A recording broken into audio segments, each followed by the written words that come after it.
So I want to bring you a story out of Fayette, Alabama, in case you missed it. This happened December 8th, 2024. According to Alabama State Trooper, the family's Toyota Tacoma, it was driven by 40-year-old Stephen Kylan's and his wife Pam Wendy Bailey, they call her Wendy, 22 years old, and their 2-year-old daughter Riley. They left the roadway with speeds up to 92 miles per hour. The road was wet and slick where they collided into a tree, and it seems that this may have been intentional. It was no skid marks, meaning Stephen was trying to brake, not at all. He just went right smack dab into this tree. A state trooper also noted that during the scene, Steve and Wendy had been ejected from the vehicle, and 2-year-old Riley was unrestrained inside the vehicle and sustained fatal injuries. Again, the roads were slick, and no one had on seatbelts. Like this was a deliberate intention, and Stephen was trying to kill the family, and Wendy would have had to know as well because she was not wearing a seatbelt. Stephen and Riley both died due to this crash.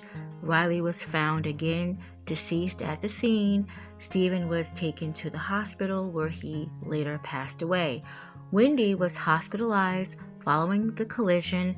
She was airlifted to the hospital where she remains in critical condition. But there was something missing from this wreck, or should I say there was someone missing from this wreck, and that was 1-year-old Caleb Collins, the couple's son. Now, Wendy at this point was well enough to tell authorities that Caleb was staying with friends. They would later determine that that was a lie. Marion County Sheriff's Office now believed that something had happened to Caleb before this car crash. Investigators were stunned to discover that the little boy hadn't been seen since September, and they then issued a missing child alert. The report indicated that he could have been harmed or even taken from the home.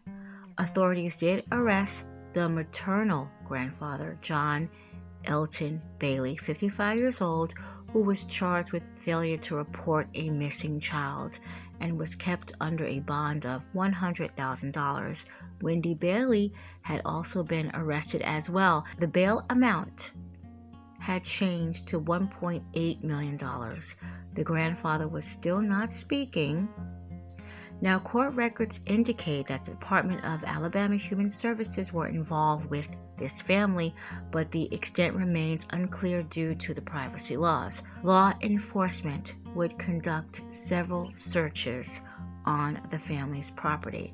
Fayette County, Alabama confirms that they had found human remains believed to be Caleb's and was located in a burn pile. This evidence was sent to forensics for an official investigation.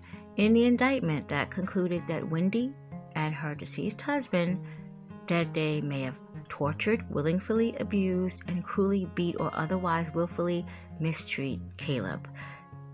This also stated several instances that occurred, tying Caleb to a chair with cable wires, as well as suspending him from the ceiling and hitting him. So this child was very much tortured. Prosecutors argued that Stephen engaged in abusing Caleb and Wendy failed to report the abuse. On August 8th, coming up, Wendy Bailey and her father, John Bailey, will be arraigned. And I guess we will find out exactly what happened to Caleb.